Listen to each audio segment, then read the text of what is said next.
Le ministre iranien des Affaires étrangères est actuellement, au moment où je vous parle, reçu à Moscou. Il est évidemment question de l'accord sur le nucléaire iranien dont on parle plus du tout, hein, pour le coup. Armel, sur quoi va porter la négociation du jour en terrain russe donc? Oui, le ministre iranien est en terrain russe parce que les sanctions qui ont été prises sur la Russie par rapport à la guerre en Ukraine, eh bien, c'est elles qui ont des répercussions sur ce dossier-là, aussi surprenant que ça puisse paraître. Pourquoi? Parce que vous savez que les Russes ont toujours soutenu les Iraniens, ça a toujours été, j'allais dire, leur atout maître, mais les Russes ont voulu jouer une partie de poker. Et quand il s'agissait de signer cet accord sur le nucléaire, allez, on était à quelques pas de le faire. Ils ont levé le doigt et ils ont dit soit, mais si on lève les sanctions sur les Iraniens, est-ce que cela va nous permettre de pouvoir commercer tranquillement avec les Iraniens?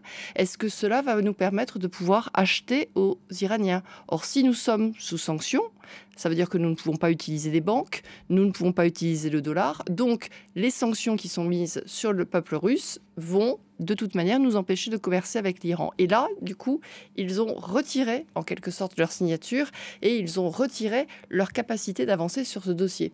Stupéfaction des Iraniens qui ne s'attendaient pas une seconde à ce coup de poker-là.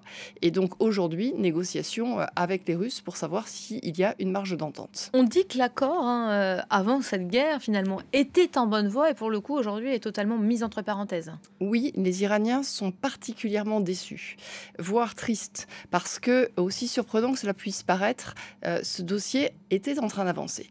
Et on avait eu effectivement, on se souvient de cette joie en 2015, du fait que Donald Trump soit revenu en arrière, et là, le régime le plus conservateur, qui voulait montrer qu'il était capable de faire quelque chose que n'avait pas fait le modéré Rouhani, avait réussi à convaincre les Américains, les Européens, on était arrivé à parler. Pourquoi?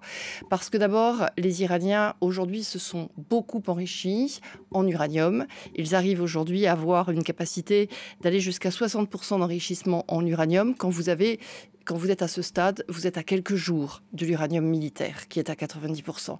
Donc, c'est dangereux en ce moment de laisser les Iraniens être de leur côté. D'autre part, ils ont montré qu'ils étaient capables, lors d'essais spatiaux qu'ils ont mis en place, d'envoyer des engins en orbite. Et donc, on a facilement compris que ça pouvait dévier vers le missile qui, du coup, pourrait emporter une tête aussi à charge nucléaire. Tout n'est pas fait, bien sûr, mais dans ces conditions, plus que jamais, c'était important de parler avec ce pays qui est étranglé par les sanctions économiques. On en parle beaucoup chez les Russes, on en parle beaucoup des répercussions chez les Européens. Vous imaginez dans un pays qui fondamentalement est sous sanctions depuis maintenant des décennies et qui vit avec effectivement une inflation galopante.